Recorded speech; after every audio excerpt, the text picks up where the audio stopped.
Ushahidi mkubwa tuliotegemea ni ushahidi ambao umetolewa chini ya kiapo kwa maandishi au kwa mtu kuapa mbele ya tume. Washahidi wanaokuja mbele ya tume wameapa, na wengine wameapa kwa kiapo cha maandishi, kwa wengine tunaita affidavit evidence, ushahidi wa kiapo ambao pia unaweza kutolewa mahakamani. Sasa kwa ushahidi wa viapo kwa ujumla vya raia ni viapo 953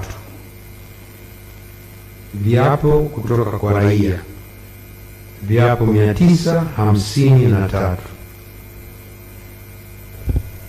Viapo kutoka kwa polisi ni 26.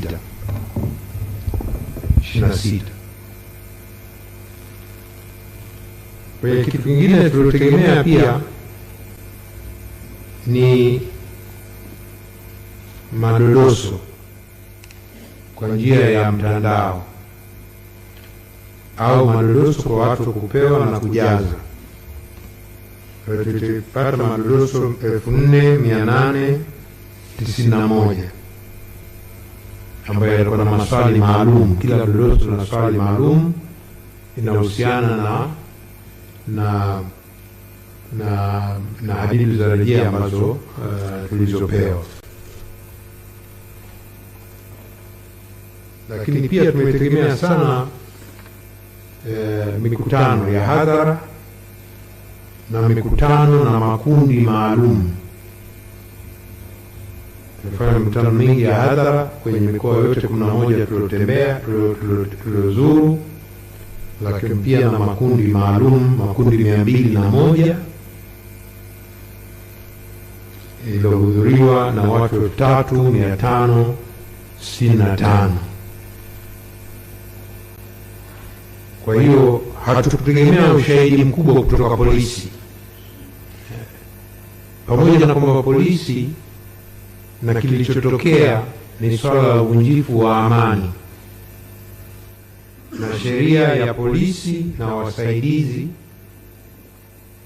sura 300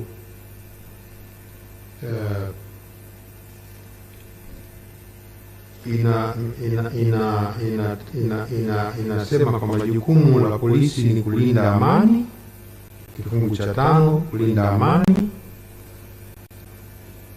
kulinda mali za watu na kulinda uvunjifu wa amani, law and order. Law and order ni kazi ya polisi. Jukumu kubwa la kudhibiti lilikuwa la polisi, lakini vyombo vingine vilishiriki, lakini la polisi. Kama ingekuwa vita ndani, ingekuwa chombo kingine. Ingekuwa vita ya kimataifa, ingekuwa chombo kingine. Lakini unaona ushahidi tegemea mkubwa ni kutoka kwa waathirika na watu wengine waloguswa na ghasia. Lakini la mwisho ambalo muhimu kabla sija ni kwamba tume hii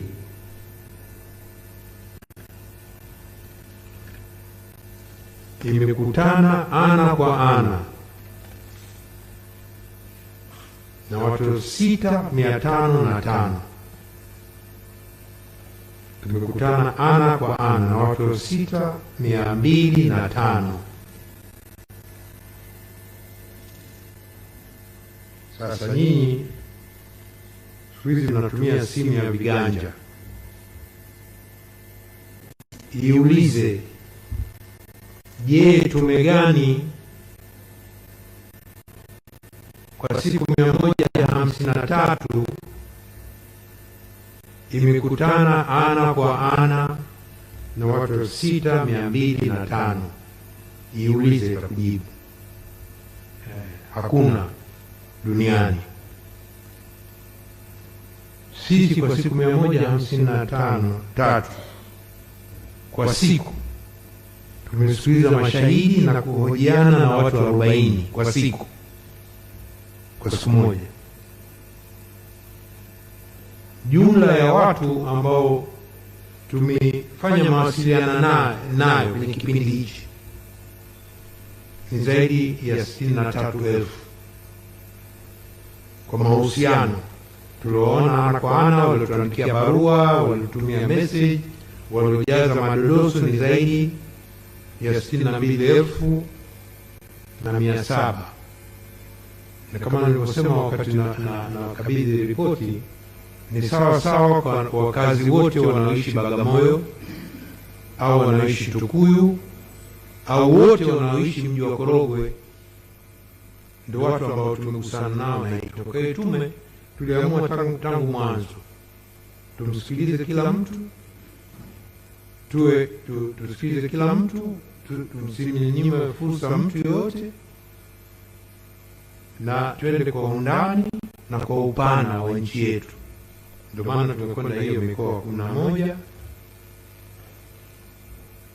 wilaya 21 na maeneo mengi tu, ili kutafuta ushahidi. Na kama nilivyosema awali, sisi kazi yetu ni kubaini hoja.